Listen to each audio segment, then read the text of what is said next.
Muito daquilo que eu vou apresentar é com exemplos de espécies que nós trabalhamos aqui no laboratório, nomeadamente o medronheiro, o tamarilho, que não sendo uma espécie nativa, é uma espécie brasileira do sul do Brasil, e algumas coisas também com pinheiro.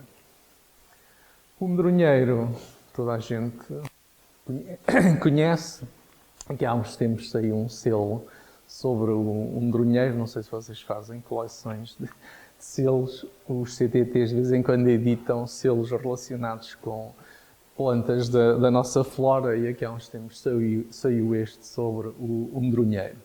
Aqui são os frutos. Os frutos, a principal aplicação é a utilização para a produção de aguardente, embora atualmente também já se use o medronheiro para a extração de alguns produtos químicos de interesse. Também se usam muito aqueles picos, aqueles grãos do fruto, como um desfoliante não é assim que se chama, na indústria cosmética.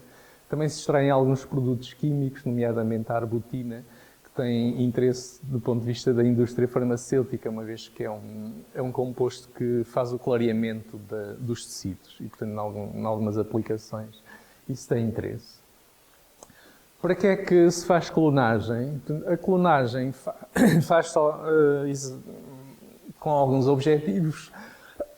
O principal objetivo é propagar plantas que sejam geneticamente iguais a qualquer coisa que seja interessante. No caso das árvores, quando falamos de clonagem, pode ser qualquer planta, mas os processos são mais ou menos semelhantes.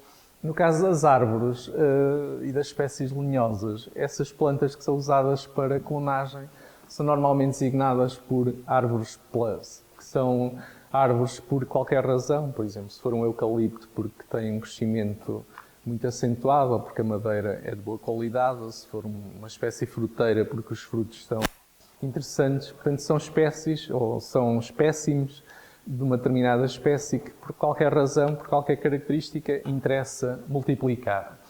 Porque é que os produtores normalmente lhes interessa ter material clonado? Porque esse material é geneticamente uniforme e, portanto, tem uma produção mais homogénea. Enquanto se for material obtido por semente, ele é muito diferente um do outro e, portanto, a altura em que entra em produção é diferente e isso implica depois mais gastos pelos produtores para recolher aquilo que é preciso.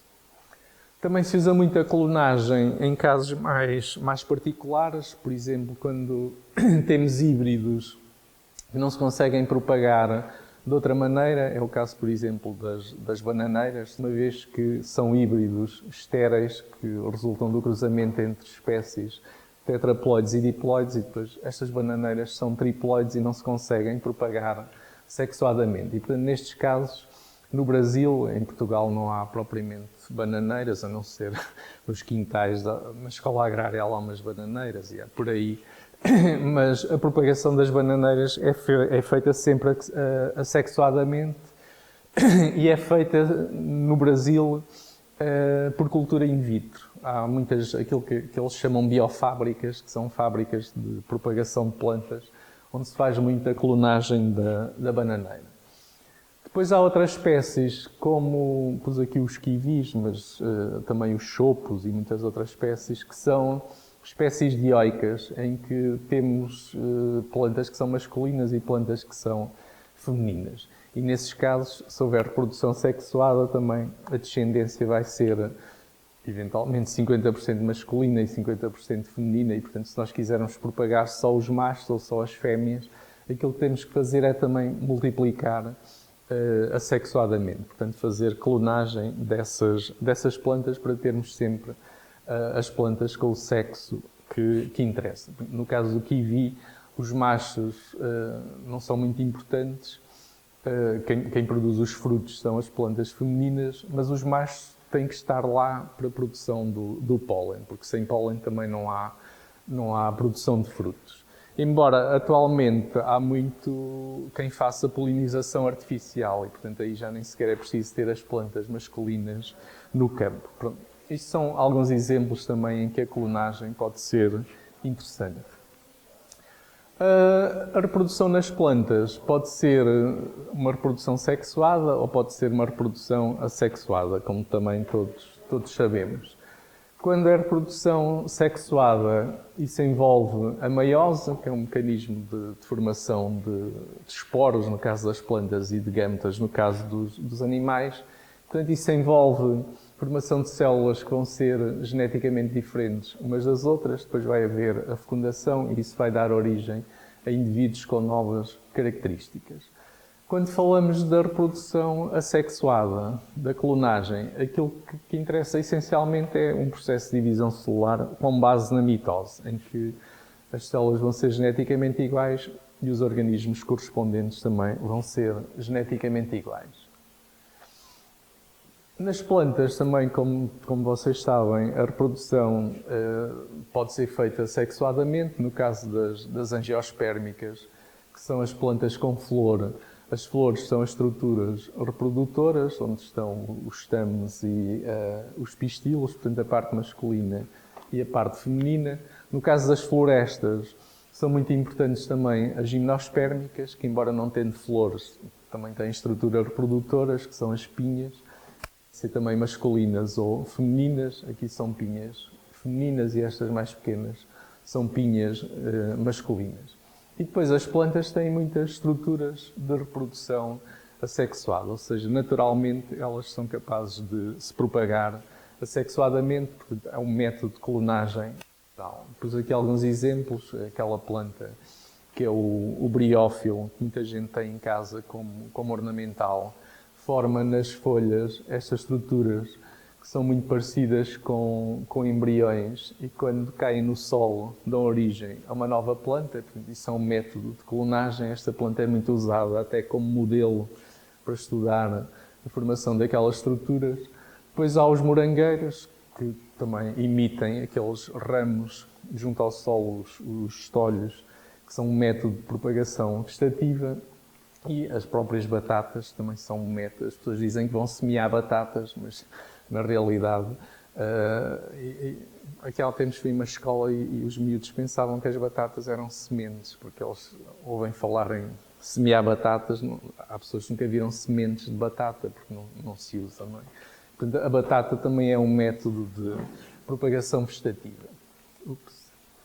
Portanto, temos a reprodução sexuada, que vai dar origem a organismos, neste caso plantas, geneticamente diferentes umas das outras, mas quando queremos uniformidade genética, temos que utilizar métodos de reprodução assexuada. Artificialmente, há muitos métodos também de propagação assexuada, de clonagem. Depois aqui um ou outro exemplo, por exemplo, no caso do eucalipto, que é uma espécie florestal muito importante em Portugal e noutros países, em Espanha, no Brasil também já há muito eucalipto, embora não seja propriamente este eucalipto. Aquilo que as pessoas, porque é que o eucalipto é muito interessante? Porque as pessoas plantam o eucalipto, ao fim de X anos cortam e depois a toiça ou o sebo que fica no solo rebenta e emite novos eucaliptos.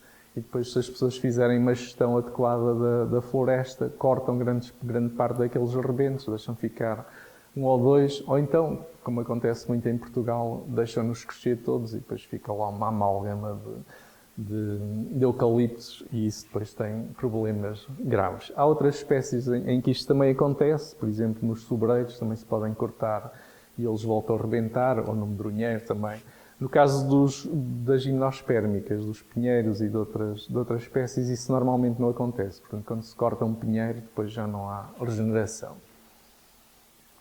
Há outras espécies, como os chopos, que emitem, a partir do sistema radicular, emitem rebentos, que são chamados pimpolhos. Esses rebentos são geneticamente iguais à planta de onde são provenientes, portanto, à planta que forma as raízes. Em alguns casos, no caso do medronheiro, isso acontece muito. As sementes que ficam de um ano para o outro também germinam com muita facilidade e, portanto, nesse caso não é propriamente uma propagação vegetativa, aí é mesmo material de semente. O ailanthus, que é uma espécie exótica no nosso país e que às vezes é um problema ambiental, por exemplo, aqui no Jardim Botânico, em determinadas alturas do ano há muitos islands porque eles rebentam também a partir da raiz e, portanto, são muito difíceis de eliminar. E, portanto, isso também é um processo de clonagem. Se nós separarmos aquelas jovens plantas, estamos a clonar esta planta aqui. Portanto, vamos obter indivíduos geneticamente iguais. Aqui é o exemplo do ailanthus. Tudo isto são ailanthus. É uma verdadeira praga e são muito difíceis de eliminar. São produzidos a partir do sistema radicular e, portanto, mesmo que se corte a planta, um bocado também como as acácias. Depois há outras plantas, como o medronheiro, que tem aquilo que se chamam linhotubers ou linhotubérculos, que são, aqui vê-se, isto é uma planta de medronheiro, aqui é o sistema radicular e aqui é a parte aérea. E depois nesta zona de transição entre a raiz e o caule tem uma dilatação linificada, que se chama linhotubérculo.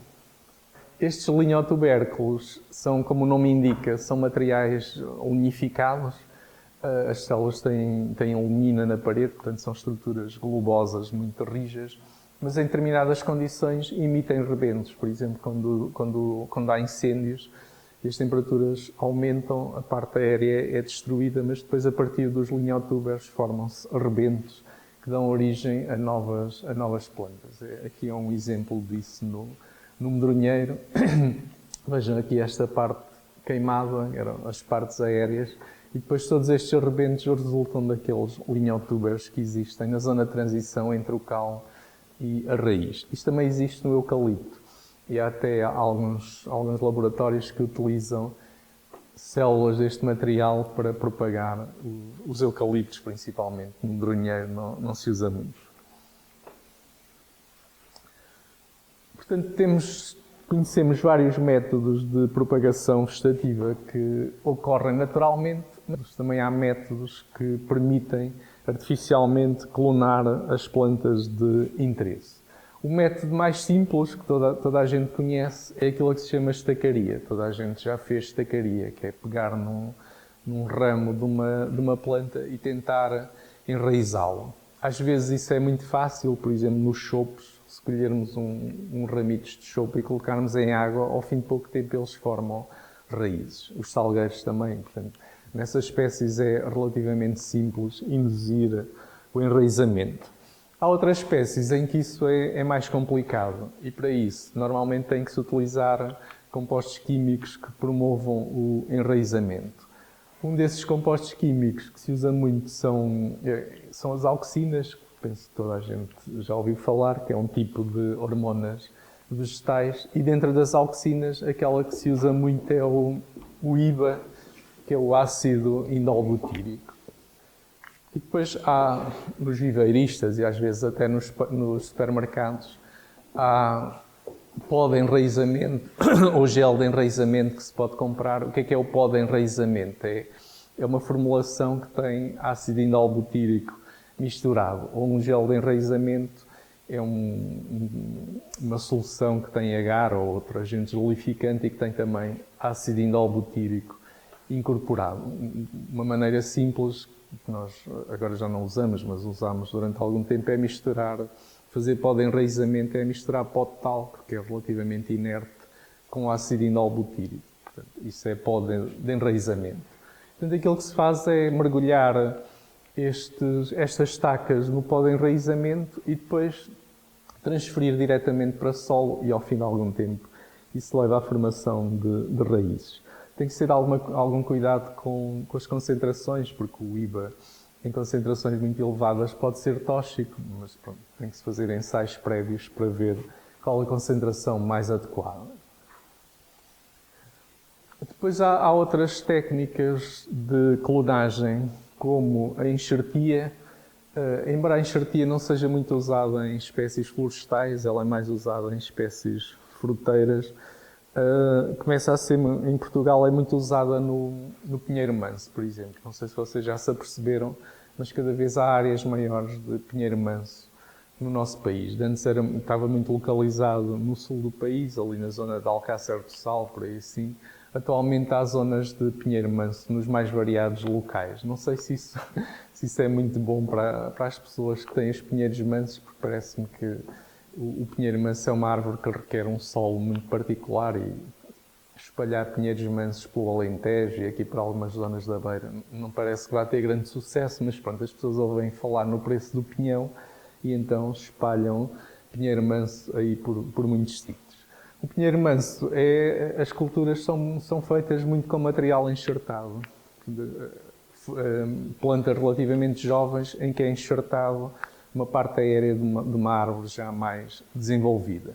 O objetivo disso é acelerar a produção e, por outro lado, os pinheiros não crescem tanto e, portanto, é mais fácil recolher também as pinhas. E, portanto, temos atualmente, principalmente no Alentejo, tenho visto muito lá no meio dos sobreiros, zonas de pinheiro manso, cada vez mais frequentes. Aqui na zona de Coimbra, Condeixa, também há populações naturais de pinheiro manso, ali também Mortágua, por aqui mais para cima, mas a grande área de pinheiro manso é sul do país.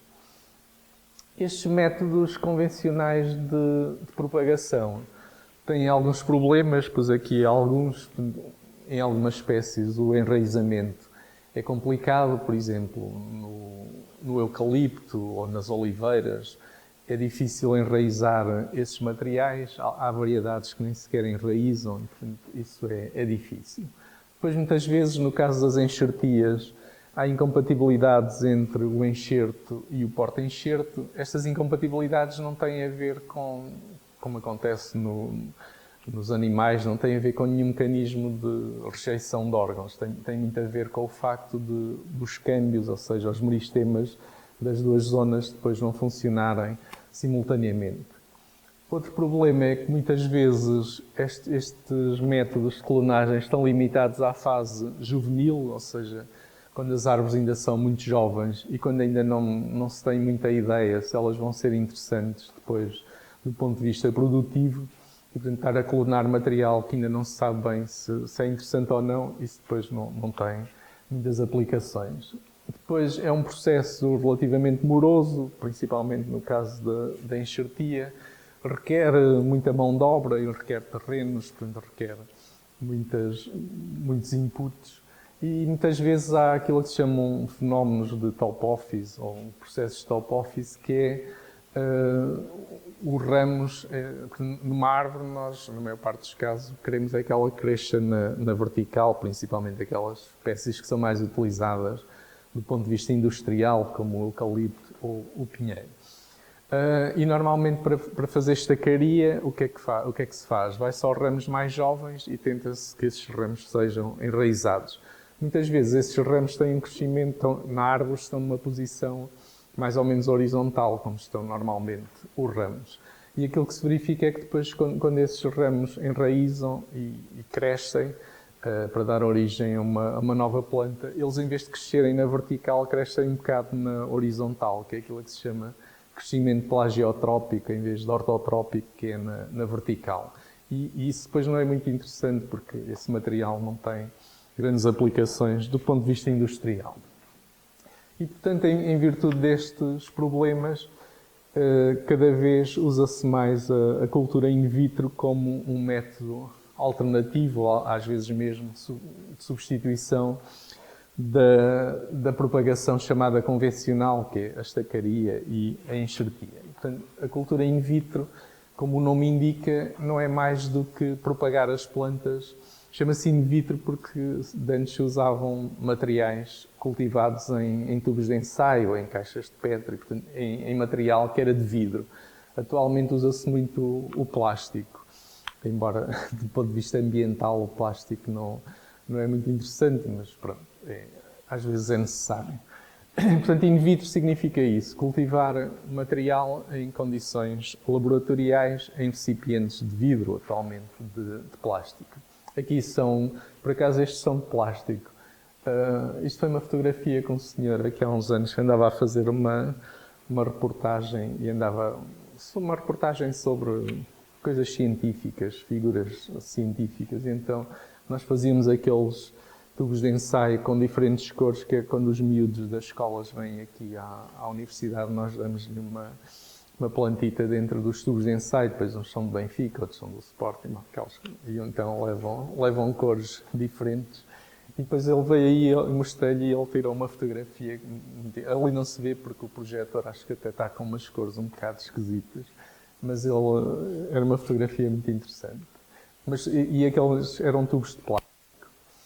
A cultura in vitro usa-se em duas perspectivas diferentes. Uma delas é para clonar plantas. E portanto, quando se usa a cultura in vitro para clonar plantas, isso chama-se micropropagação. Um pouco em oposição à macropropagação, que é a estacaria e a enxertia. Micropropagação, porque o material que se coloca dentro dos tubos tem dimensões reduzidas.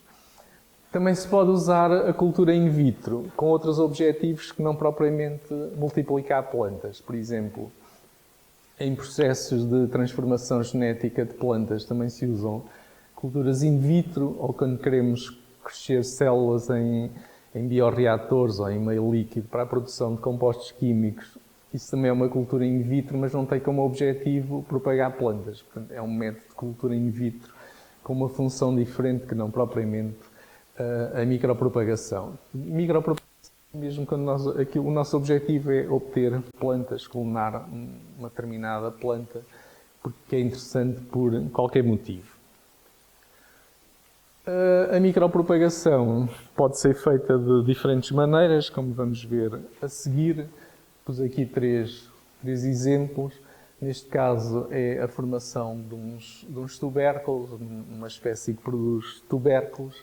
Aqui é um pinheiro bravo, uma planta jovem obtida por embriogênese somática, e aqui é uma planta que é não sei se vocês conhecem, é o miriófilo, que é o pinheirinho d'água, que é uma planta que é muito comum nos nossos ribeiros e que se usa muito como um indicador ambiental. Como ela é uma planta aquática, em vez de ser crescida num meio gelificado, é crescida num meio líquido, com os nutrientes são basicamente os mesmos dos meios gelificados, mas como ela também cresce bem em meio gelificado, mas como em condições naturais o ambiente é líquido, nós também fazemos a propagação em meio líquido.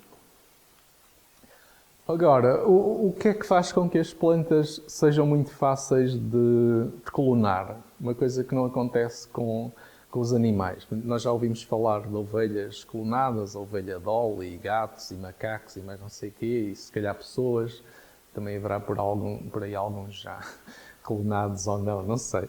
Mas no caso dos animais é muito difícil fazer a clonagem e quando isso é feito envolve normalmente células que já estão relacionadas com as fases reprodutoras. No caso das plantas é mais fácil fazer a clonagem, por um lado porque não há nenhumas implicações éticas, ninguém se importa que eu ande a clonar alface ou eucalipto ou outra coisa qualquer, mas se eu andar a clonar gatos ou cães, isso já coloca muitos problemas do ponto de vista ético. E, portanto, nessa perspectiva não há grandes limitações. Aliás, agora, quando há projetos financiados pelos governos e até pela União Europeia, quando são projetos relacionados com a parte animal, é preciso preencher uma série de papeladas do ponto de vista ético. Quando são plantas, a menos que sejam ensaios com plantas geneticamente modificadas, normalmente não há grandes problemas. A gente pode clonar tudo o que aparecer por aí. Porquê é que as plantas são fáceis de clonar? Isto que eu disse não tem nada a ver com o método, portanto é só uma característica ética. No caso das plantas é por duas razões. Primeiro é porque elas têm meristemas, ou seja, as plantas têm um desenvolvimento muito diferente dos animais. Crescem essencialmente durante a fase embrionária, enquanto as plantas têm um crescimento essencialmente pós-embrionário. E esse crescimento pós-embrionário é porque elas estão cheias de meristemas. Aqui só pus o caule, mas na raiz é um bocado parecido. Temos o meristema apical, que é aquele que é responsável pelo crescimento em altura, mas depois ao longo do caule temos vários meristemas, que são chamados meristemas axilares, e que são muito parecidos com o meristema apical do caule e, portanto, se nós os isolarmos, eles funcionam um bocado da mesma maneira. E, portanto, isto permite que nós possamos retirar aquelas zonas da planta, colocá-las no meio de cultura e elas desenvolvem e dão origem a uma nova planta. E, portanto, isso é uma das características que torna fácil fazer a clonagem das plantas. Por exemplo, isto é uma fotografia de uma planta trepadeira em que eu cortei o ápice, portanto, esta zona aqui foi cortada. Quando se corta aquela zona, o que é que acontece? Os meristemas que estão imediatamente abaixo, estes aqui, começam a desenvolver e dão origem a novos rebentos. E nós podemos fazer isso depois com estes e eles começam a ramificar. É um pouco nisso que se baseia a poda das plantas, é orientar o crescimento em função do corte das zonas meristemáticas. No caso da propagação, também podemos usar isto como um sistema para estimular o desenvolvimento dos meristemas. E depois outra característica que as plantas têm que lhes permite serem facilmente clonadas é aquilo que se chama totipotência, que é o facto de algumas células que existem no corpo das plantas, não todas, porque vocês sabem que há células que estão mortas, por exemplo, as do xilema, ou há células como as do floema que não têm núcleo, portanto essas células não têm totipotência, ou porque estão mortas ou porque não têm essas características. Mas há muitas células de parênquima, que é um tecido mais ou menos indiferenciado nas folhas e também nas zonas meristemáticas, e essas células, em determinadas condições, normalmente quando sujeitas ou a tratamentos com hormonas vegetais, ou a stresses, como por exemplo stresses pelo frio, ou por stresses osmóticos, stresses hídricos, elas são capazes de iniciar um processo de divisão e dar origem a plantas. É isso que se chama totipotência. Isso também não acontece nos animais, ou seja, não consigo tirar um bocado de pele ou de outra coisa qualquer, colocar no meio de cultura e obter novos canhotos, novos canhotinhos para propagar. Mas consigo fazer isso com um drunheiro ou com uma alface ou com outra coisa qualquer. E, portanto, essa totipotência é uma característica muito interessante das plantas que permite também a clonagem. Aqui pus só, são cortes da folha, é um corte transversal de uma folha, tem as duas epidermes, depois tem aqui as células dos tecidos vasculares, que normalmente são células mortas, as do floema, mas depois todas estas células à volta são células de parênquima, que em determinadas condições são totipotentes e, portanto, elas podem começar a dividir, ali vê-se uma célula em divisão e ali outra, e depois adquirem uma forma, um aspecto meristemático e depois conseguem continuar a dividir e dar origem a uma nova planta. A micropropagação envolve condições muito particulares, tem que ser feita em condições ascéticas para não contaminar as culturas. Isto porquê? Porque os meios de cultura são ricos em elementos minerais e em vitaminas, também têm açúcares e, portanto, quando as bactérias ou os fungos caem nesses meios, crescem muito rapidamente e acabam por interferir com o crescimento das plantas. Portanto, tem que ser tudo feito em condições ascéticas, normalmente numa câmara de fluxo horizontal. No caso das plantas não precisamos daqueles fluxos mais potentes, verticais, porque não se trabalha com materiais que sejam perigosos. Portanto, os meios de cultura têm de ser esterilizados, tudo aquilo com que nós contactamos nas plantas, pinças, bisturis, tem que estar também em condições ascéticas, os próprios meios têm que ser autoclavados. Portanto, o principal é um pouco como a microbiologia. Portanto, na microbiologia é evitar que outras bactérias cresçam. No caso das plantas é evitar que fungos ou bactérias cresçam nos meios. Os meios têm vários componentes, que são normalmente aqueles que são utilizados pelas plantas, desde os elementos minerais, os macronutrientes e os micronutrientes. Um composto para gelificar o meio, normalmente é o agar, por ser mais barato que outros compostos, mas também se pode usar agarose, que é mais cara.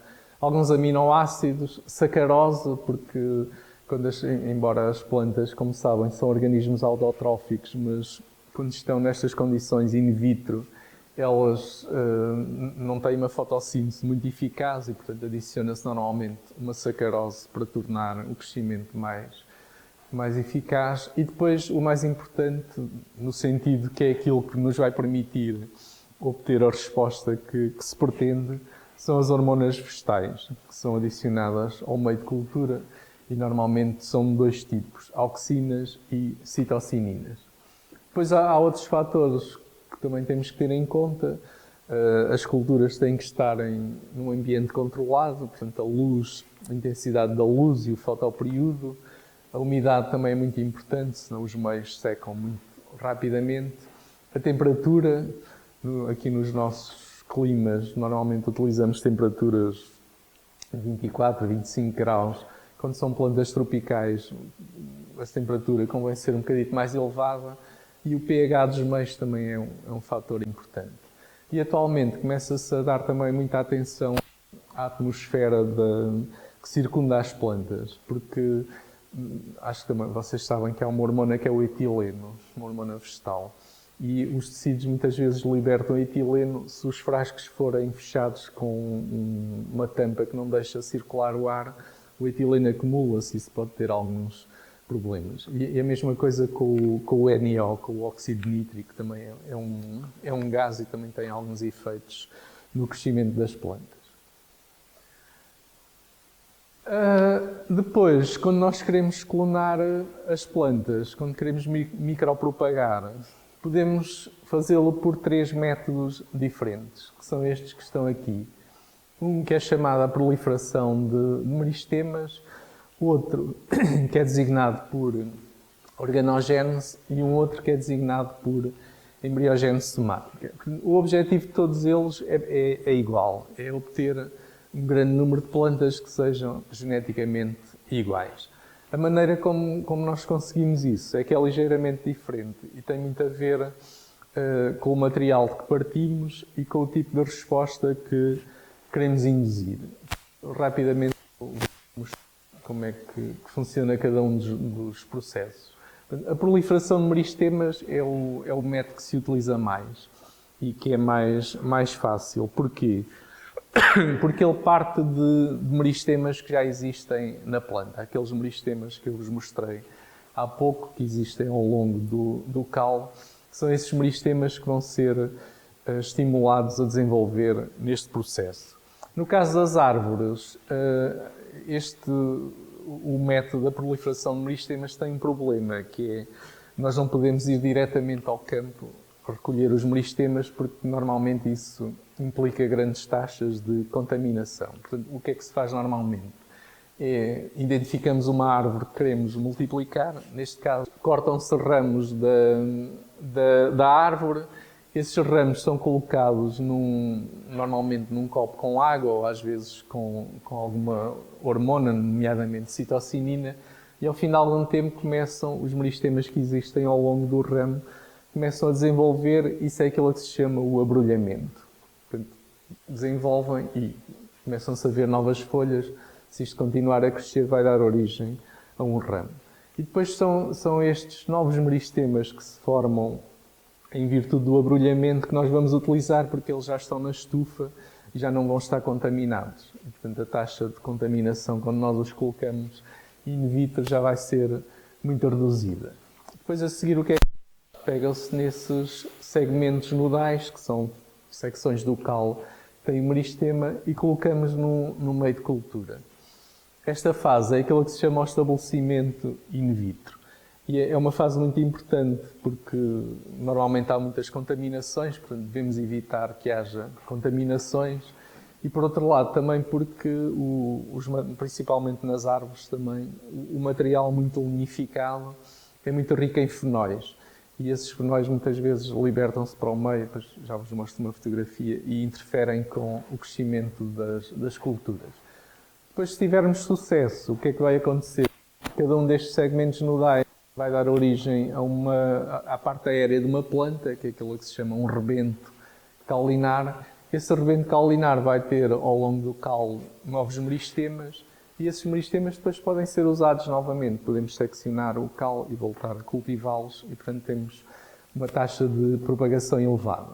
Atualmente isto pode ser feito, atualmente não, já se podia fazer em meio líquido, em que o meio líquido tem a vantagem, por um lado, o material vegetal tem contacto mais aprofundado com os nutrientes, mas tem um problema que é a deposição dos materiais no fundo dos frascos, portanto tem que se fazer agitação para haver oxigenação. Atualmente há bioreatores que são relativamente fáceis de montar e que têm capacidades de 5, 10 litros e fazem isso automaticamente, ou seja, colocam o meio durante algum tempo em contacto com as plantas e depois baixam o nível baixam o nível, parece outra coisa, mas baixam o nível do meio precisamente para haver oxigenação. E, portanto, fazendo isto, conseguimos obter, ao fim de 3 meses, 4 meses, 5 meses, conseguimos obter um grande número de plantas a partir dos meristemas. Portanto, isso é aquilo que se chama proliferação de meristemas axilares. Normalmente, para isso, utiliza-se uma hormona, que é uma citocinina.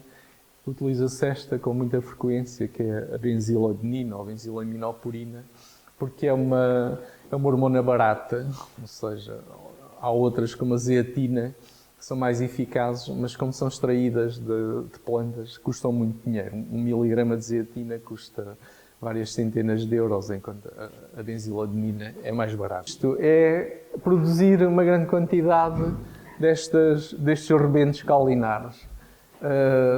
Cada um destes rebentos caulinares tem vários meristemas ao longo do caule que podem voltar a ser utilizados. E portanto, isto dá uma propagação gigantesca, ou seja, ao fim de um ano nós conseguimos obter milhões de propágulos e às vezes as empresas que fazem micropropagação nem precisam de tanto material, portanto têm alguma dificuldade até em lidar com esta proliferação de material. Depois, a fase seguinte, aqui ainda não temos plantas, não é? Falta-nos a parte radicular. Se nós transferirmos isto para solo, estes rebentos acabam por morrer. Eles têm que ser enraizados primeiro. Para o enraizamento, faz-se um tratamento com aquele composto que falámos há pouco, com a auxina, com o IBA. Esse tratamento pode ser feito de 2 maneiras. Normalmente, por exemplo, no medronheiro, ou nos pinheiros, ou no eucalipto, aquilo que nós fazemos é pegamos nos rebentos e, em vez de os enraizarmos in vitro, portanto, passar para mais uma fase de cultura in vitro, enraizamos-los diretamente no pó de enraizamento ou no gel de enraizamento e transferimos logo para solo. E, portanto, isso permite poupar algum tempo e também alguns recursos. Se isso não funcionar, aquilo que se faz é transferir os rebentos para um novo meio de cultura. Esse meio de cultura tem o tal ácido indolbutírico que vai induzir a formação de raízes, como vocês podem ver aqui. Estes são rebentos bem enraizados. A ideia é que eles formem várias raízes e que essas raízes depois sejam bem ramificadas, portanto tenham raízes secundárias. Às vezes, o IBA, como é uma auxina, aquilo que ele faz é induz proliferações celulares e às vezes, aqui o que é que vocês observam? As raízes formam-se diretamente no caule do rebento. Às vezes, forma-se primeiro uma massa de células, que é chamada um caule, não sei se vocês já ouviram essa designação. O ideal é, como neste caso aqui, não haver formação de caule. Para isso tem que se fazer um estudo sobre as concentrações do IBA a utilizar. Não convém ser uma exposição muito grande ao IBA, nem convém ser concentrações muito elevadas, precisamente para evitar essa formação de caules. Portanto, depois, uma vez os rebentos enraizados, eles podem ser transferidos para solo, para um substrato. Muitas vezes não é solo, às vezes é uma mistura de perlite e vermiculite, depende um bocado das espécies. Outro tipo de micropropagação, outra técnica de micropropagação, é aquela que se chama organogénese. No caso da organogénese, já não estamos dependentes de meristemas que existam na planta, mas aquilo que nós vamos induzir é a formação de novos meristemas, que são os chamados meristemas adventícios. Aqui podemos partir de material que não tenha meristemas, podem ser folhas, por exemplo, neste caso são folhas. Em algumas plantas, por exemplo, nos choupos, as raízes também funcionam muito bem, às vezes segmentos do caule que não estejam muito unificados, mas na maior parte dos casos são folhas, porque são fáceis de recolher e têm muitas células. As folhas são colocadas, tal como no caso anterior, no meio de cultura, pode ser numa caixa de Petri ou pode ser num tubo de ensaio. Normalmente as folhas utilizamos caixas de Petri de 9 cm de diâmetro ou 6 cm para termos várias folhas no mesmo recipiente. Às vezes isso também não é muito vantajoso, porque se um contaminar, depois contaminam os outros todos. Portanto, também depende um bocado das espécies. Ao fim de algum tempo, as folhas começam a formar os tais calos, proliferações celulares, que vocês conseguem ver aqui, acho eu, aquelas zonas mais clarinhas na folha. E depois, nestes calos, formam-se meristemas, que são os tais meristemas adventícios, porque eles são formados de novo, e cada um deles vai dar origem a um rebento caulinado. Cada um destes rebentos tem origem no meristema. Tenho aqui algumas fotografias que mostram isso mais em pormenor. Aqui temos a folha e aqui vocês podem ver vários meristemas em desenvolvimento. Alguns ainda são muito pequenos, outros já começam a formar as folhas. E aqui, este é muito engraçado, porque é uma plantinha, quase um bonsai de micropropagação. É uma planta mesmo na fase inicial de crescimento. E aqui assim ao lado já começa a outra a desenvolver-se ali uma zona meristemática que vai dar uma planta também idêntica àquela. Quando o ideal é isto, é não haver grandes formações de calos, porque os calos, não temos muito tempo para entrar nesses pormenores, mas os calos são massas de células em proliferação e às vezes são muito instáveis, ou seja, ocorrem alterações cromossómicas. E se nós estamos a querer clonar, não queremos que haja depois variações no material que está a ser clonado. Portanto, convém ter algum cuidado com a formação dos calos. Tem algumas espécies que formam estruturas particulares, por exemplo, na batateira, não é uma espécie lenhosa, mas atualmente as empresas que comercializam batata de semente passam sempre por uma fase de cultura in vitro. E aqui, isto é uma microbatata, um microtubérculo. E aqui são caules de batateira num tubo de ensaio, em determinadas condições, principalmente quando o meio começa a secar muito, eles formam batatas. É uma espécie de defesa das culturas. Começam a formar estruturas que lhes permitem depois reproduzir-se. Isto é tal e qual uma batata. Tem aqueles meristemas, os olhos da batata, essa coisa toda. Tem a casca. É também uma batata bonsai. Tal como no método anterior, quando os rebentos já estão formados, portanto, quando temos estes rebentos, convém que eles sejam um pouco maiores para poderem enraizar, mas quando têm 2 cm, 2,5 já podem ser enraizados. Aqui é uma videira e são as raízes depois do enraizamento. Portanto, aqui também não há formação de caule, portanto, temos um enraizamento muito eficaz. E depois, a última técnica de micropropagação que é utilizada é aquela que se chama embriogênese somática. A embriogênese somática é uma técnica que não é tão utilizada como as outras duas, porque ela não ocorre em todas as plantas, em algumas espécies é difícil de induzir, mas é muito eficaz porque aquilo que se produz são embriões muito parecidos com os embriões que as plantas produzem durante a reprodução sexuada. A diferença é que, neste caso, estes embriões são geneticamente iguais à planta-mãe, enquanto aqueles que são produzidos sexuadamente são diferentes, uma vez que resultam da fecundação. Os embriões somáticos também podemos partir de vários materiais, como no caso da organogênese.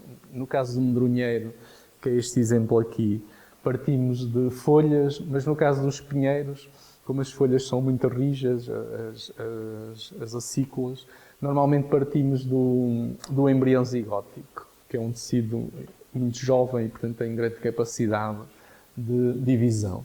Quando partimos de embriões zigóticos, já não é tão interessante. Porquê? Vocês têm ideia? É mais fácil de induzir a embriogénese somática quando partimos de embriões zigóticos, mas do ponto de vista da produção de plantas não é tão interessante. Porquê?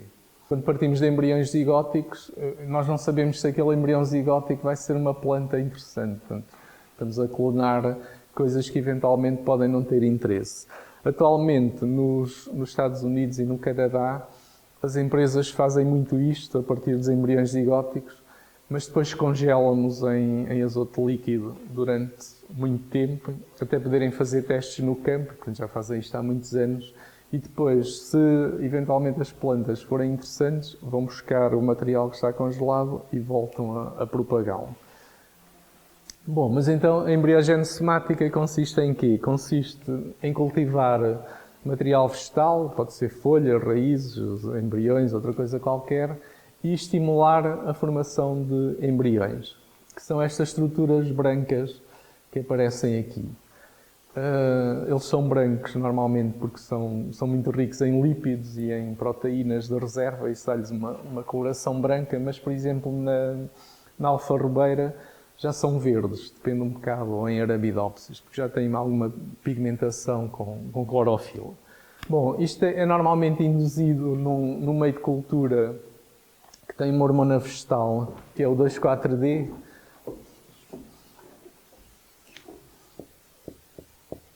que é uma auxina também. Quando eu digo hormonas, às vezes não são bem. O 2,4-D não é uma hormona, é uma auxina, mas ele não existe nos tecidos da planta, é um composto. Quando aplicado exogenamente, tem o mesmo efeito das hormonas. O 2,4-D é um herbicida, ou seja, quando aplicado em concentrações muito elevadas, ele é tóxico para as plantas. Atualmente já não, acho que até é proibido já usar o 2,4-D como herbicida, mas durante muito tempo usou-se o 2,4-D nas culturas no campo. A concentrações mais baixas, ele tem o efeito de induzir totipotência, faz com que as células vegetais sejam capazes de dividir e formar embriões. Depois, o número de embriões que se forma é variável de espécie para espécie. No medronheiro, nós, a partir de uma folha, conseguimos obter, nas melhores condições, cerca de 100 embriões, mas noutra espécie, no tamarilha, que é uma espécie fruteira, conseguimos obter, a partir de uma folha, 600 embriões. O rendimento é muito variável em função das diferentes espécies.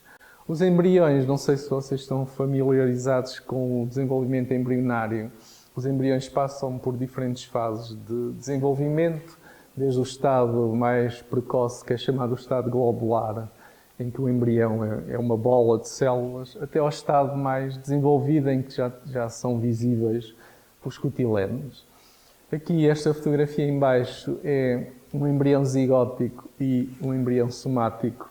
Ele está vermelho porque se aplicou um composto que é o tetrazóleo para detectar se os embriões são viáveis ou não. Quando eles ficam vermelhos é porque são viáveis. Mas era um estudo para comparar os embriões zigóticos com os somáticos. Eles são muito parecidos. Reparem, o embrião zigótico tem os dois cotilédonos muito justapostos, porque ele se forma no...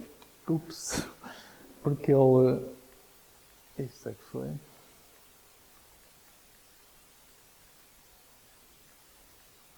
Porque ele está no interior da semente e não consegue expandir. Os embriões somáticos, como são formados no meio de cultura, não têm nenhuma constrição mecânica, conseguem expandir e, portanto, têm os cotilédonos mais separados uns dos outros. E aqui é a mesma coisa. Depois, em algumas espécies, não no medronheiro, mas, por exemplo, no sobreiro, isso acontece. Em vez de formarmos diretamente embriões a partir da folha, forma-se um conjunto de células que é aquilo que se chama um calo embriogénico. O calo pode continuar a crescer. Estas massas arredondadas, acho que conseguem ver, são proembriões, ou seja, eles ainda não são embriões, mas têm potencial para ser embriões. E estes calos embriogénicos têm uma forte capacidade de crescimento, ou seja, nós podemos dividir o calo em pequenas porções, voltar a cultivar no mesmo meio e ao fim de algum tempo temos a mesma quantidade de meio, que é aquilo que se chamam subculturas. Se fizermos isto mensalmente, conseguimos estar sempre a obter material. É fácil fazer isso no sobreiro ou no tamarilho, no medronheiro isso não acontece. E depois, quando queremos, vamos àqueles calos e transferimos-los para um meio que não tenha 2,4-D. Quando isso acontece, os embriões começam a desenvolver e dão origem a plantas. E, portanto, ficamos com uma grande quantidade de plantas. Aqui, isto não tem grande interesse, são fotografias para mostrar o desenvolvimento dos embriões. Aqui são cortes anatómicos e aqui são fotografias num microscópio eletrónico de varrimento. Pronto, é só para ver se os embriões são normais ou não, se têm meristemas ou não. Depois a fase seguinte é fazer germinar os embriões. Para germinar, eles não podem estar em meio com 2,4-D, senão acabam por desdiferenciar, ou seja, formar novos calos. Cada um destes embriões começa por desenvolver o meristema radicular, os cotilédonos começam a ficar esverdeados, depois o meristema apical começa a formar o caule com os meristemas axilares, até que temos as plantas prontas para serem transferidas para solo. Aqui é no medronheiro. Depois convém o quê? Convém ver se de facto as plantas que nós obtivemos são geneticamente iguais à planta original. Uma das coisas que se pode fazer é contar o número de cromossomas e ver se durante o processo não houve variações nesse número. O problema do medronheiro é que tem uns cromossomas muito pequeninos, quase no limite da resolução do microscópio eletrónico, do microscópio óptico, mas há outras plantas que têm cromossomas grandes e em que isso é fácil de fazer. Outra maneira é através de marcadores moleculares, portanto, ou de raptos, ou de satélites, microsatélites, tentar ver se as plantas obtidas são de facto geneticamente iguais. Porque uma empresa que faz clonagem de plantas tem que assegurar que o material que está a propagar é de facto geneticamente igual, porque senão, ao fim de pouco tempo, as pessoas já não acreditam na empresa e vão comprar ao outro lado. Portanto, no final destes processos todos, quer seja a obtenção de plantas por proliferação de meristemas, organogénese ou embriogénese somática, no final vai ser sempre preciso transferir o material para solo ou para um substrato e depois pô-lo no campo. Esta fase aqui é muito crítica, é aquilo que se chama aclimatização. Porquê é que é crítica? Porque as plantas vêm de uma condição em que estão em uma situação ótima de crescimento, portanto têm a umidade, têm a luz, têm essas coisas todas em condições adequadas, mas depois, ao irem para solo, sofrem dois grandes choques. Um é contacto com micro-organismos, que não acontecia nas condições de cultura in vitro, e outro é o teor de umidade. A umidade deixa de ser controlada e, portanto, é um choque hídrico. E, portanto, há que ter muito cuidado com essas duas coisas, com contaminações e com a desidratação das plantas. Há maneiras de fazer isso. Atualmente há aquilo que se chamam estufas de aclimatização, que permitem controlar a umidade ainda durante estas primeiras fases. Há também no medronheiro, na escola agrária, pode-se fazer micorrização, ou seja, associar às plantas micropropagadas um fungo micorrízico que depois facilite a absorção da água quando as plantas são transferidas para o solo. E também muitas vezes aquilo que se faz é, nestas primeiras fases de crescimento fora dos tubos de ensaio, é esterilizar o solo para não haver grandes contaminações. Pronto, depois, quando as plantas já adquirem uma certa robustez, já podem ser transferidas para solo e ser vendidas aos produtores. Aqui é um exemplo do tamarilho.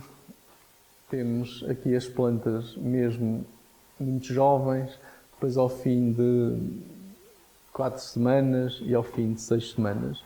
O tamarilho cresce muito rapidamente, mas há outras plantas, como o eucalipto ou as oliveiras, que têm crescimento muito mais lento. Portanto, vimos que no final as plantas têm que ser transferidas para solo, não é? Isso coloca alguns problemas, Outros problemas durante o processo são estes. Um é o custo das plantas. As plantas produzidas in vitro são mais caras que as plantas propagadas por semente ou por outros métodos como estacaria ou enxertia. Apesar disso, e falando daquilo que eu consigo perceber, embora as plantas sejam mais caras, isso não afasta muito a compra, ou seja, as pessoas percebem que elas têm uma qualidade mais interessante e, portanto, compram na mesma. Depois, outro problema, isto durante ainda a fase do processo, são as contaminações. Já tínhamos falado, portanto, fungos, bactérias, principalmente fungos, crescem muito rapidamente e acabam por inibir o crescimento das plantas. Outro problema, principalmente nas árvores, nas espécies lenhosas, é quando se coloca um material in vitro, como as lenhosas, como o nome indica, são muito ricas em lignina e noutros compostos fenólicos. Esses compostos são exudados para o meio e depois oxidam e isso afeta o funcionamento das enzimas e, portanto, o material acaba por morrer. E outro problema que também é muito comum, principalmente quando se fazem culturas em meio líquido ou nos bioreatores, é aquilo que se chama vitrificação, ou há quem chame hiperidricidade, que é as plantas ficam com um teor em água muito elevado e ficam com um aspecto vítreo. Isso depois, quando elas são transferidas para enraizamento ou para solo, muitas vezes acabam por morrer. Como é que se pode evitar que isto aconteça? Ou fazer crescer em meio sólido, ou reduzir o teor de minerais no meio, em alguns casos adicionar um agente osmótico que torna a absorção da água mais difícil, mas isto quando aparece é um problema relativamente grave, porque as plantas ficam muito frágeis e acabam facilmente por morrer, ficam muito hidratadas. Agora, em termos de empresas, o que é que há? Depende muito dos países. No Brasil, há centenas, o Brasil é muito grande, não é? Mas há, não sei, milhares de empresas, de biofábricas, de propagação de plantas in vitro. Na Argentina é a mesma coisa. Em geral, nos países da América do Sul, há muitas empresas de propagação de plantas. Na Colômbia também, no Equador. Na Europa, aquela que é mais importante, ou pelo menos é talvez a maior, é a Agromilhora, que é uma empresa espanhola que atualmente já tem como é que se diz, franchisings, aquelas coisas, noutros países, nos Estados Unidos, tem em África, em alguns países.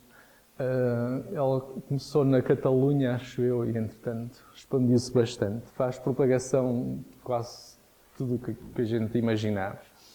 Na Holanda e na Bélgica também há muitas empresas relacionadas com biotecnologia de plantas e com o setor agrícola, algumas até ligadas às universidades, por exemplo, a Universidade de Ghent, na Bélgica, o Wageningen, na Holanda, são universidades muito relacionadas com o setor agrícola e têm algumas empresas associadas.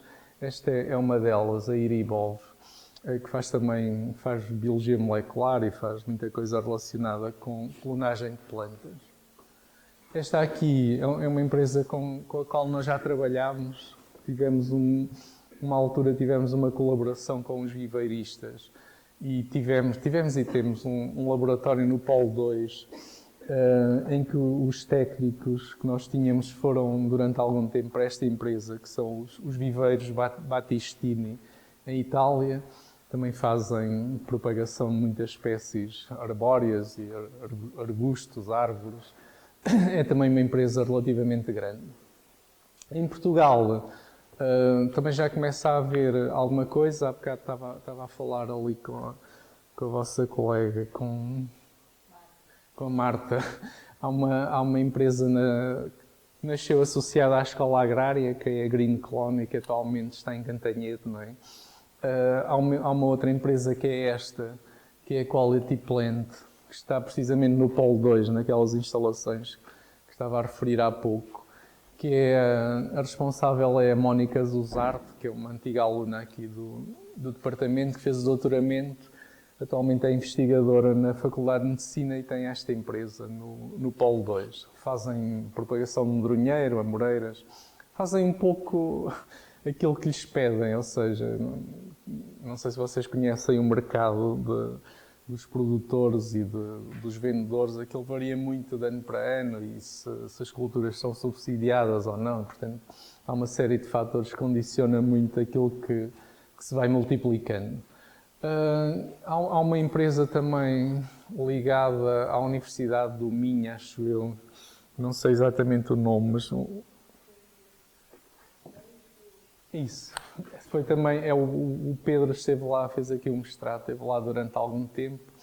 Acho que na BLC3 também há uma empresa de propagação de plantas. Em Lisboa, associada ao ITQB também.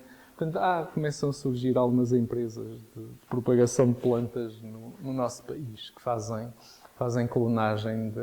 E depois as próprias...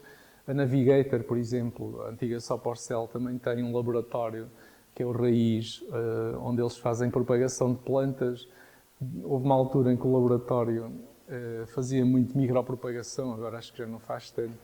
A Altri acho que não tem nenhum laboratório de micropropagação, mas também faz clonagem, obviamente, de eucaliptos.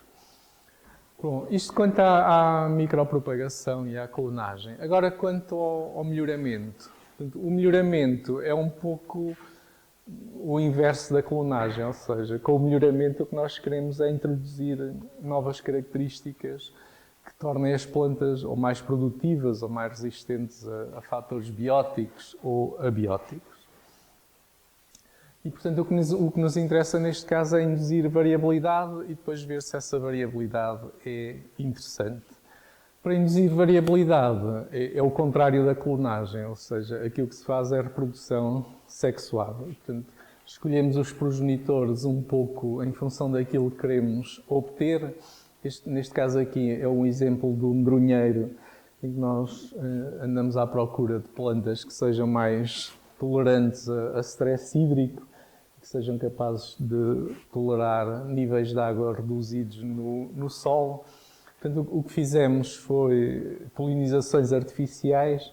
As flores do medronheiro, não sei se conhecem, mas elas não são muito grandes, estão viradas para baixo, têm as anteras e têm a parte feminina, portanto temos que retirar as anteras para não haver depois perigo de polinização com o próprio pólen. Temos que recolher previamente o pólen de outra árvore, que funciona como o progenitor masculino, e depois fazer as polinizações artificialmente. Não, é um trabalho um pouco... Ao princípio é divertido, mas depois ao fim de algum tempo a pessoa já está um bocado aborrecida com tanta polinização e de fazer de pai ou de mãe de plantas. Depois convém tapar as flores com plástico. O plástico não é muito bom, aqui está com plástico, foi o que nós experimentámos primeiro, mas depois os sacos de plástico não permitem a transpiração e a água acumula-se água de condensação e isso às vezes acaba por não permitir o desenvolvimento. Há uns saquitos com um material poroso, mas depois com o vento e com a chuva, todos têm inconvenientes e vantagens. Acabámos por usar uns mais tarde de material meio papel poroso que permite melhor sucesso que o plástico. Complementando esses ensaios, o que é que também fazemos, ou fizemos numa fase inicial, foi fazer as polinizações em laboratório, ou seja, recolhíamos as flores, removíamos as anteras, ficava só a parte feminina, o pistil, com o estigma, o estilete e o ovário, e depois fazíamos as polinizações, colocávamos isto em caixas de Petri com um pouco de agar na superfície só para fixar a flor, e fazíamos as polinizações aqui. Para quê? Para ver, por exemplo, se havia autopolinização ou se a polinização era cruzada. Se o pólen da mesma flor conseguia polinizar a parte feminina da flor ou não. Portanto, fazíamos diferentes combinações para ver como é que era o sistema de polinização no medronheiro. Aquilo que verificámos é um pouco aquilo que nós já estávamos à espera, porque nós sabemos que árvores isoladas de medronheiro dão fruto e, portanto, isso significa que há ali autopolinização. E, portanto, tanto há autopolinização como polinização cruzada, sem que haja grandes diferenças. Portanto, colocamos aqui o pólen e depois a maneira de ver se ocorre polinização ou não é por microscopia de fluorescência, que é isto.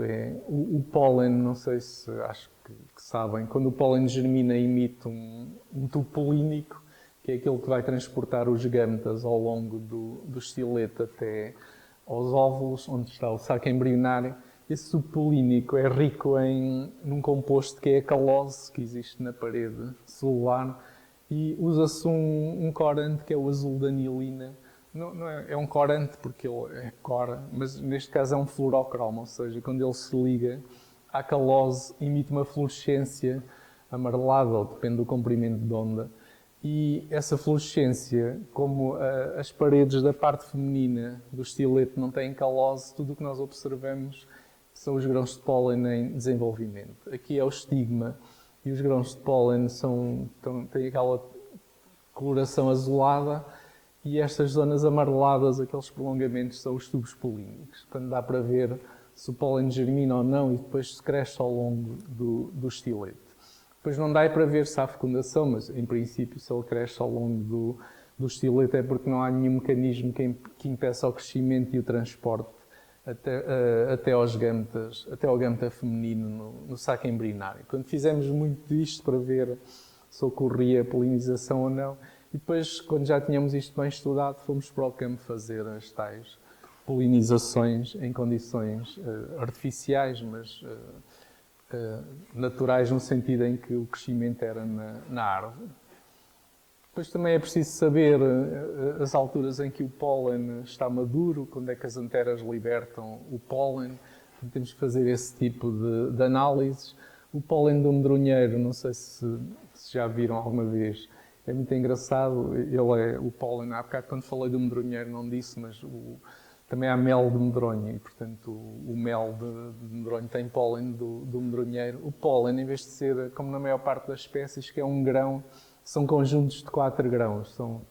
Cada unidade polínica são 4 grãos de pólen. Aqui vê-se muito bem no microscópio de varrimento. 1, 2, 3, 4. Portanto, é quase como se na meiose eles não se libertassem uns dos outros. Portanto, fizemos este tipo de estudos no medronheiro. Isto pode-se fazer em qualquer espécie. Há trabalhos semelhantes no eucalipto, nos pinheiros, por aí fora. Depois, a seguir, se as polinizações tiverem sucesso, aquilo que vai acontecer é o desenvolvimento do fruto. Depois, quando os medronhos já estão maduros, retiramos as sementes. As sementes do medronheiro, para germinarem, precisam de algum tratamento pelo frio, alguma estratificação. Também estudamos esses aspectos. E depois, quando o processo de germinação ocorre, as sementes dão origem a plantas, depois desenvolvemos as plantas e vamos analisar os progenitores. Portanto, é isso que uma parte do trabalho do João Martins, que ele fez na tese de doutoramento, foi um pouco isto. Este foi uma parte do trabalho que ele publicou, portanto já tem algumas plantas mais tolerantes ao stress hídrico, mas ainda são plantas muito jovens, portanto, depois convém confirmar isto mais tarde. Também fazemos isto noutras espécies, no hibiscus, acho que sabem o que é, aquelas flores muito apelativas. Em Portugal e noutros países há muitas variedades diferentes de hibiscos. Aquilo que nós temos estado a fazer é tentar obter híbridos com novas colorações. O hibisco não é propriamente uma planta que seja comida, embora as pessoas comem as flores de hibiscos e fazem chá, mas a grande utilização é como espécie ornamental. Portanto, partimos do cruzamento entre linhas diferentes, neste caso, neste exemplo aqui, é um hibiscus de flor vermelha, cruzamos com um hibisco de flor amarela. Aqui também fizemos aqueles estudos prévios sobre o pólen. Os hibiscos têm, ao contrário do medronheiro, em que a polinização é muito fácil, no hibisco há muitas incompatibilidades, talvez porque as variedades muitas vezes são estéreis e não produzem pólen viável, mas pronto, deste cruzamento nós conseguimos obter os frutos e sementes e depois germinámos as sementes, propagámos também in vitro para obter uma maior quantidade de material de cada uma das sementes, ou seja, clones de cada semente. E depois algumas delas já deram flores, já estão no terceiro ano de crescimento e as flores deste cruzamento são violeta, umas mais escuras, outras mais claras. E temos outras que ainda não deram flores. Isto não é... Se eu fosse comprador, não comprava aquilo, não é uma planta muito apelativa, mas é só para dar um exemplo de como se obtêm novas características. Temos mais algumas que ainda não floriram, vamos ver o que é que sai dali, se há alguma coisa interessante. Isto faz-se muito nas orquídeas também. As orquídeas são muito fáceis de propagar in vitro, fazem-se os cruzamentos e depois cada cápsula de orquídea dá milhões e milhões de sementes e a probabilidade de obter alguma planta com características novas é grande. No caso das árvores, dou-vos aqui este exemplo do Raiz, que é um instituto de investigação da Soporcel, agora Navigator. Eles fazem muito cruzamentos com o nítens e com outras espécies, mas o nítens é particularmente interessante porque ele é tolerante ao frio, enquanto o glóbulos é muito sensível ao frio e normalmente em zonas de maior altitude isso causa alguns problemas também. O gorgulho do eucalipto também ataca mais nessas zonas. E, portanto, o programa de melhoramento do Raiz também inclui tentativa de transferir características do nítens para o glóbulos de maneira a torná-lo mais tolerante a essas temperaturas mais baixas. Eu não trabalho no Raiz, mas conheço lá pessoas e, portanto, eles, não sei exatamente os pormenores, mas já têm muitos clones no campo, híbridos de eucalipto com nítens. Outra maneira de obter variabilidade é através de mutações, mutagênese. Embora isto seja uma tecnologia que se usa mais para plantas anuais, porque as árvores têm um problema, é que têm ciclos de vida muito longos e, portanto, há plantas que ocorre a primeira floração e isso demora 10, 20, às vezes mais anos e, portanto, não é tão fácil fazer este tipo de estudos em árvores como em plantas anuais, como o arroz ou o trigo. Em cada ano temos um novo conjunto de plantas. Mas também se pode utilizar nas árvores, desde que haja tempo. Há empresas que já fazem isto há muitos anos.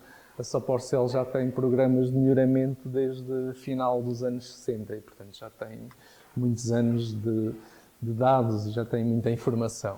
A mutagênese é muito simples. É tentar provocar mutações nas plantas de maneira a ver se consegue obter alguma característica interessante. Qual é que é a vantagem? É relativamente fácil de aplicar, normalmente ou utilizando radiação ou utilizando compostos químicos. Tem um problema, é que é puramente aleatório, ou seja, uma mutação pode ocorrer num sítio qualquer do genoma, pode ser interessante ou não, e portanto nunca se sabe o resultado final. E no caso das árvores, sendo plantas com ciclos muito longos, isso é ainda mais problemático. Mas há este site da FAO, que é uma instituição que se dedica ao estudo da agricultura das Nações Unidas, onde eles têm uma base de dados sobre todas as plantas que foram obtidas por mutagênese. E aqui este exemplo até é de uma planta de arroz, de uma variedade de arroz. Mas só para vos dizer que muito daquilo que nós consumimos atualmente são variedades obtidas com base nestes processos, principalmente no arroz, no milho e no trigo. Nas árvores isso não acontece. Outra técnica interessante é esta, que é tentar obter plantas haploides. As plantas haploides só por si não têm muito interesse, mas se nós duplicarmos o número de cromossomas de um haploide, obtemos aquilo que se chama uma linha pura, que é uma planta totalmente homozigótica. Isso também é muito procurado em quem trabalha com plantas, obter linhas puras. Também é mais fácil, obviamente, nas plantas que têm um crescimento anual ou bianual do que naquelas que têm um ciclo de vida mais longo. Mas nas árvores é muito importante porque, como os cruzamentos demoram muito tempo a ver os resultados, este processo facilita muito isso. Em que é que consiste a obtenção dos haploides? É em estimular divisões nos grãos de pólen. Há outras técnicas, mas esta é aquela que se usa mais. Como os grãos de pólen são haploides, eles resultam da meiose, se nós induzirmos divisões nos grãos de pólen e fizermos com que essas divisões formem um embrião, neste caso, em vez de ser um embrião somático, é chamado um embrião polínico, esses embriões são haploides. Aqui estas figuras mostram anteras, portanto a parte masculina das flores, e aqui embriões com origem no pólen a sair dentro das anteras, e aqui uma planta também a surgir de uma antera. Esta planta e estes embriões têm origem nos grãos de pólen que estão no interior da antera, e portanto eles vão ser haploides, só vão ter metade do número de cromossomas. Se agora pegarmos nestes haploides e lhes duplicarmos o número de cromossomas, eles passam a ser diploides, não é? Como a planta original. Só que são uns diploides particulares, porque têm todos os genes têm 2 alelos iguais. Uma vez, se nós duplicarmos um genoma, temos 2 genomas que são iguais. Porquê é que as linhas puras são interessantes? Porque depois do cruzamento, isto é o processo só esquematizado da obtenção dos haploides. Partimos de uma planta heterozigótica, cultivamos o pólen ou as anteras, obtemos os haploides, duplicamos os cromossomas e obtemos uma linha pura que é diferente da planta original. As linhas puras são muito interessantes porque quando elas se cruzam, duas linhas puras diferentes, obtêm-se híbridos que são verdadeiros híbridos. Nós às vezes dizemos, fazemos um cruzamento de uma variedade com outra e isso dá um híbrido. É verdade no sentido em que é uma mistura de duas coisas. Mas neste caso é mesmo um híbrido verdadeiro, porque ele tem metade de genes de um progenitor e metade do outro, e como eles são linhas puras, estes alelos vão ser todos diferentes. E estes híbridos são muito produtivos, têm normalmente um vigor maior que os progenitores, que é aquilo que se chama o vigor híbrido. Por exemplo, ali naquela figura, vejam, dois progenitores nas extremidades, do lado esquerdo e do lado direito, e o híbrido correspondente. É muito mais... Neste caso é Arabidopsis, não tem nada a ver com árvores, mas dá para ver como são diferentes. E nas árvores, isto já se tentou fazer em muitas espécies. No eucalipto, o raiz teve durante muito tempo também um programa de tentativa de obtenção de linhas puras. O problema é que nas árvores, na maior parte das árvores, não é muito fácil este processo aqui. Ou seja, induzir as divisões no pólen de maneira a obter os embriões polínicos. Enquanto no trigo, no arroz, sei lá, na maior parte das espécies que são anuais, isso é relativamente fácil. Nas árvores não, é mais complicado. E, portanto, não há muitos exemplos de linhas puras obtidas em árvores. Há na árvore da borracha, na Hevia brasiliensis, há em mais uma outra espécie, mas em Portugal, naquelas espécies que são mais interessantes, não há ainda nada sobre isso. Outro aspecto que é interessante é o contrário, ou seja, em vez de obter haploides, obter poliploides, plantas com um maior número de cromossomas. Nós fizemos isto no medronheiro. Como é que fazemos? É como se estivéssemos a fazer micropropagação, ou seja, pegamos nos nós com os meristemas e submetemos esses meristemas a um tratamento com aquilo que se chama um agente semitótico, que é um composto químico capaz de induzir duplicação de cromossomas. Não sei se já ouviram falar da colchicina ou da orizalina. Colchicina é um alcaloide que se extrai do colquium, que é uma planta bulbosa, e que inibe a polimerização das fibras do fuso. E, portanto, quando os cromossomas estão em mitose, como não há fuso, eles não migram para polos opostos, ficam no mesmo local. E depois forma-se um núcleo de restituição que duplica o número de cromossomas.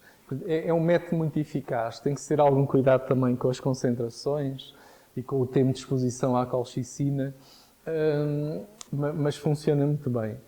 E, portanto, aqueles meristemas que vão crescer na presença de colchicina vão ter o número de cromossomas duplicado. Portanto, se partirmos de um diploide, o rebento caulinar que vamos obter é um tetraploide.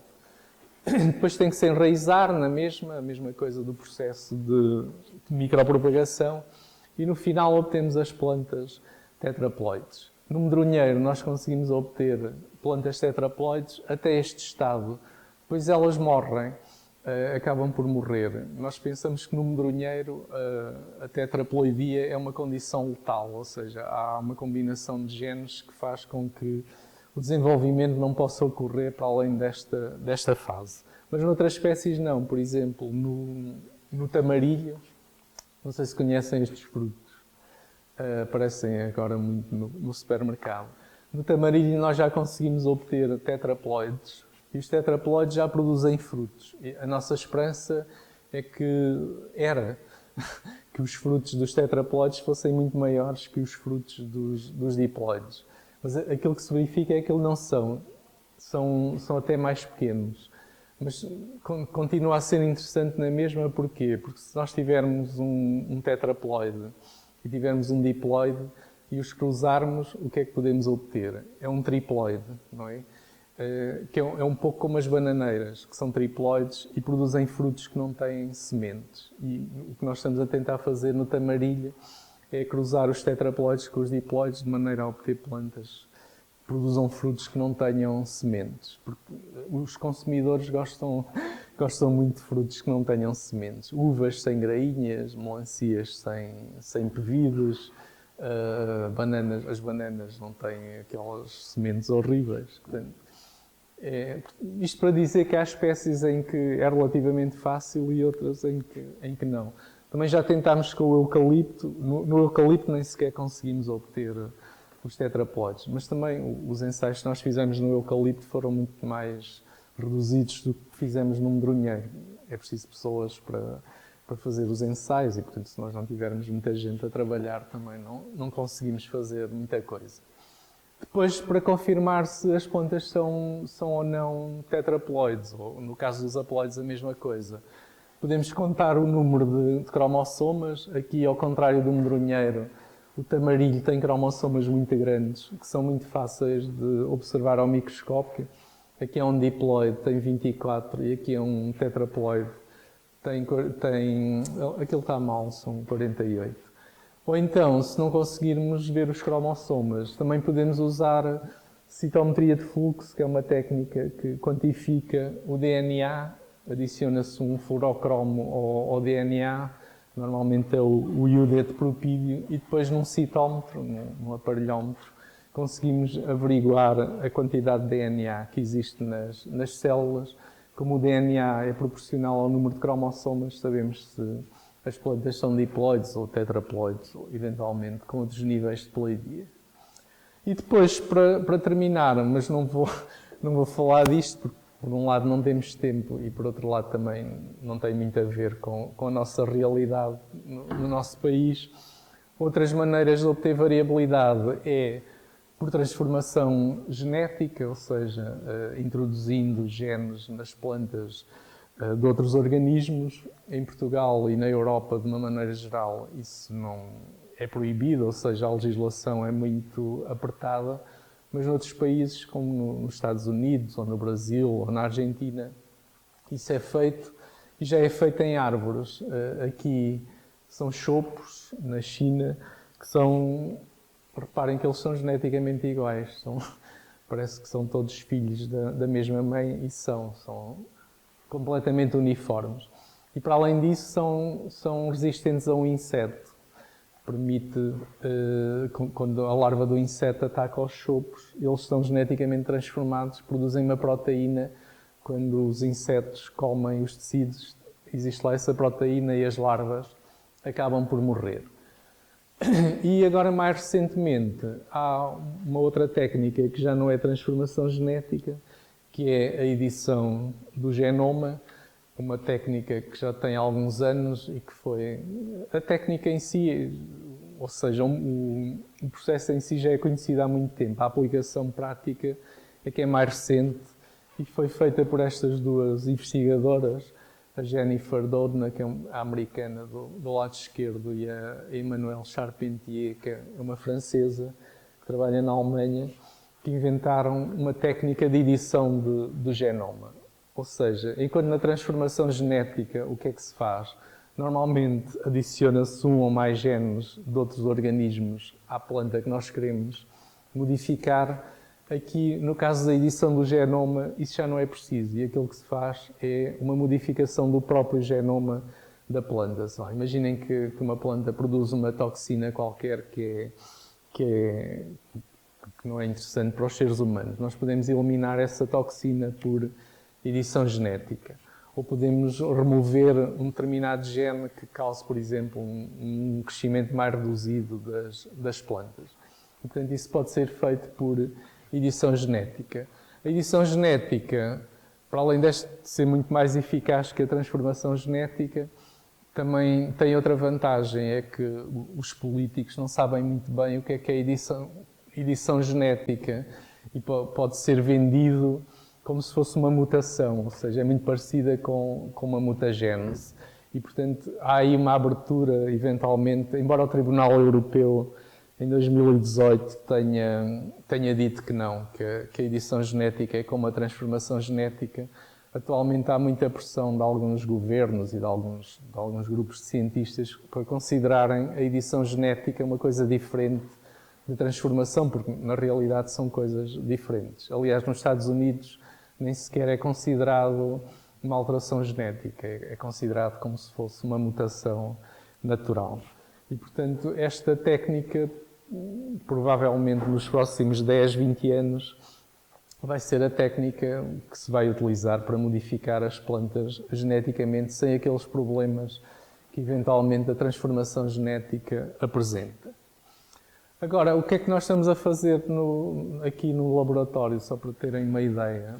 Trabalhamos com o medronheiro, trabalhamos com o tamarilho, que já vos mostrei há pouco, trabalhamos com algumas espécies aromáticas.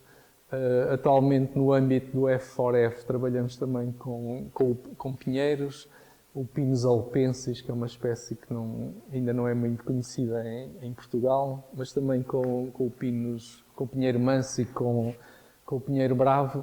Pontualmente temos tido alguma colaboração com o raiz, com o soporcel, mas são coisas muito, muito pontuais. Portanto, trabalhamos essencialmente com espécies arbóreas, ou fruteiras, ou espécies mais relacionadas com a floresta. Eu pus aqui os medronhos, mas fazemos isto um pouco com as diferentes espécies, que é, atualmente, também, a ciência também é muito por modas, e atualmente há muita moda dos microbiomas, tentar perceber que micro-organismos é que existem associados às plantas, nomeadamente fungos e bactérias. No caso do medronheiro, nós já identificámos as bactérias e os fungos que estão associados ao medronheiro. O que estamos a ver atualmente é se algumas, principalmente das bactérias, há bactérias que produzem hormonas, há bactérias que são capazes de fixar azoto atmosférico, há bactérias que produzem compostos químicos que solubilizam o ferro. E, portanto, ver se essas bactérias associadas ao medronheiro e a outras espécies permitem aumentar o crescimento. Também porque atualmente, não sei se têm essa ideia, mas com estas estratégias mais ecológicas da União Europeia, a utilização de adubos e de compostos químicos, pesticidas, é cada vez mais limitada. E, portanto, aquilo que as empresas estão a fazer é tentar arranjar soluções, aqueles que chamam soluções naturais. Mas, quer dizer, se eu tiver uma bactéria a produzir auxinas, isso também é um composto químico, mas para os políticos isso é diferente e, portanto, funciona tudo assim, um bocado desta maneira. Há umas restrições e depois os cientistas e as pessoas que trabalham na agricultura tentam arranjar maneiras de contornar estas soluções. E, portanto, estamos a identificar bactérias e fungos dos medronhos e de outras espécies. A fazer seleção assistida por marcadores, que é, em vez de olharmos para as plantas e ver características, se os frutos são maiores ou mais pequenos, produz mais madeira ou menos madeira, tentar associar cada uma dessas características a determinadas combinações genéticas e depois, usando marcadores moleculares, fazer uma seleção mais precisa sem estar a analisar o fenótipo. Porque no caso das árvores, até termos árvores, isso demora muito tempo. Se pudermos analisar o DNA e sabemos que este DNA corresponde àquela característica, torna mais fácil depois a seleção. Fazemos também, no caso do medronheiro, em colaboração ali com o Departamento de Química, a caracterização dos frutos, também no tamarilho. No medronheiro e noutras espécies, identificámos alguns fungos que estão associados a raízes e que tornam as plantas mais resistentes a fungos patogénicos. Continuamos ainda na esperança de obter poliploides, aqueles poliploides que morrem do medronheiro, consigamos torná-los plantas adultas.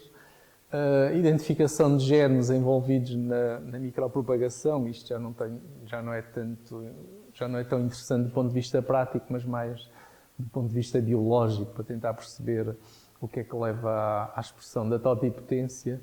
Mecanismos epigenéticos, não sei se vocês têm alguma ideia do que é isto, mas também é uma moda.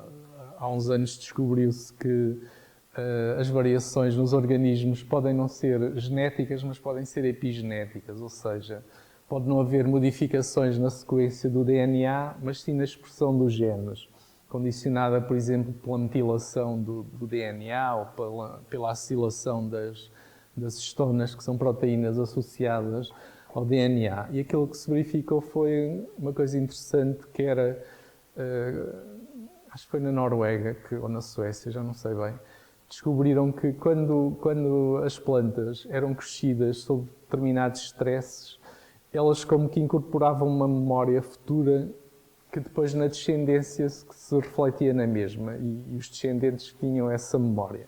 E depois de muitos estudos veio-se a descobrir que eram esses mecanismos epigenéticos.